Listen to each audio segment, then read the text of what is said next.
गणगणपताय नमो नमः। आज हम सुनेंगे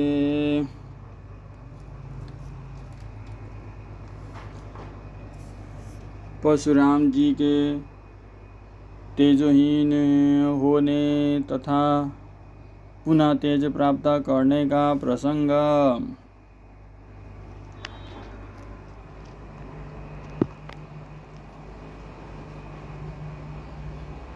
परशुराम जी के तेजहीन होने तथा पुनः तेज प्राप्त करने का प्रसंग। बेसमयन जी कहते हैं, राजन महर्षि लोमेश की यह बात सुनकर महाराज युधिष्ठिर ने भाइयों और द्रौपदी के सहित उस तीर्थ में स्नान करके अपने पितर और देवताओं को संतुष्ट किया। उसमें स्नान करने से उसका तेजस्वी शरीर और भी कांतिमान प्रतीत होने लगा और वे शत्रुओं के लिए दुर्जय हो गए। फिर पांडुनंदन युधिष्ठिर ने लोमश जी से पूछा, भगवान कृपा करके बताइए कि परशुराम जी के शरीर का तेज क्यों क्षीण हो गया था और वो उन्हें फिर किस प्रकार प्राप्त किया। लोमश जी बोले, महाराज मैं आपको भगवान श्री राम और मतिमान परशुराम जी की चरित्र सुनाता हूँ, आप सावधान होकर सुनिए। महात्मा दशरथ जी के यहाँ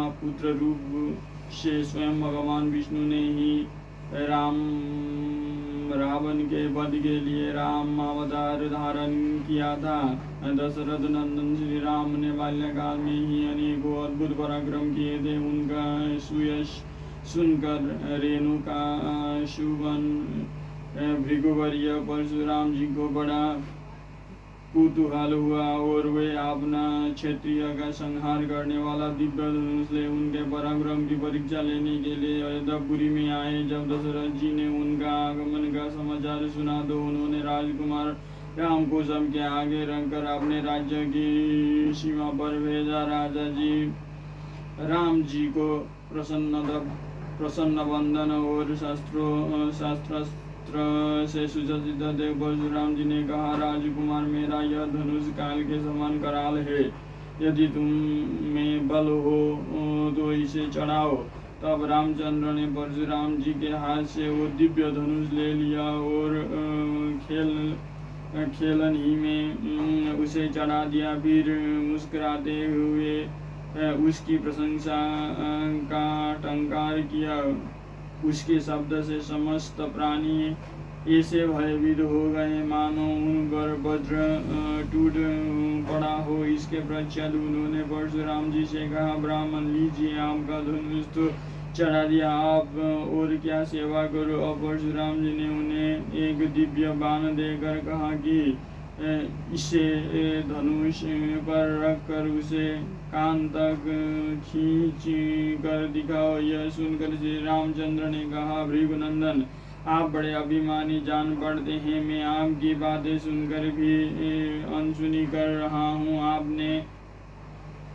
आपने पितामह ऋषि की कृपा से विशेषतः क्षत्रियों को हराकर ही यह तेज प्राप्त किया है। निश्चय ही इसी से आप मेरा भी तिरस्कार कर रहे हैं। अच्छा, मैं आपको दिव्य नेत्र देता हूँ, उनसे आप मेरे स्वरूप को देखिए। तब भृगु श्रेष्ठ परशुराम ने भगवान श्री राम के शरीर में आदित्य, वसु, रुद्र, सांध्य, मरुदगण, पीतर, अग्नि, नक्षत्र, ग्रह, गंधर्व, राक्षस, यज्ञ, नदियाँ, तीर्थ, बाल, खिल्यादि, ब्रह्मभूत, सनातन, मुनिवर, देवर्षि तथा संपूर्ण समुद्र और पर्वतों को देखा। उनके सिवा उन्हें उसमें उपनिषदों के सहित वेद,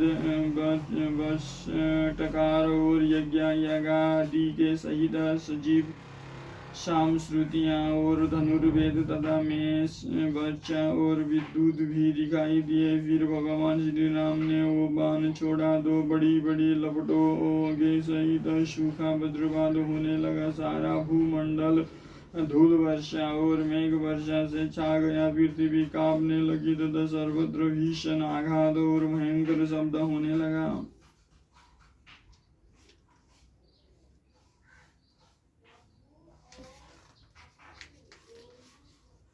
रामचंद्र जी की भुजाओं से छूटे हुए उस बाण ने परशुराम जी को भी व्याकुल कर दिया और केवल उनका तेज हार कर वो फिर राम जी के पास लौट आया। जब उन्हें कुछ चेत हुआ तो उनके शरीर में मानो प्राणों का संचार हो गया और उन्होंने भगवान विष्णु के अंश रूप भगवान श्री राम को प्रणाम किया। फिर उनकी आज्ञा पाकर वे महेंद्र पर्वत पर चले गए और बड़े शांत एवं लज्जित होकर वहां रहने लगे। इस प्रकार एक वर्ष बीत जाने पर जब पितृगण ने देखा कि परशुराम जी बड़े निस्तेज हो रहे हैं, उनका सारा मद चूर चूर हो गया है और वे अत्यंत दुखी हो तो उन्होंने उनसे कहा, वत्स, तुमने साक्षात विष्णु के सामने जाकर जैसा बर्ताव किया वो ठीक नहीं था। वे तो तीनों लोकों में सर्वदा ही पूजनीय और माननीय है। जब तुम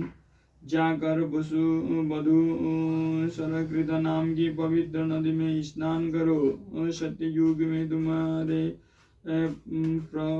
पितामह भृगु ने दीप्तोद नामक तीर्थ में बड़ी तपस्या की थी। उसमें स्नान करने से तुम्हारा शरीर पुनः तेजस्वी हो जाएगा। पितरों के इस प्रकार कहने से परशुराम जी ने इस तीर्थ में स्नान किया और ऐसा करने से उन्हें पुनः अपना खोया हुआ तेज प्राप्त हो गया। महाराज परम पराक्रमी परशुराम जी ने इस प्रकार विष्णु भगवान से अड़ कर अपना तेज खो दिया था। जो इस तीर्थ में स्नान करेगा पुनः प्राप्त कर लिया।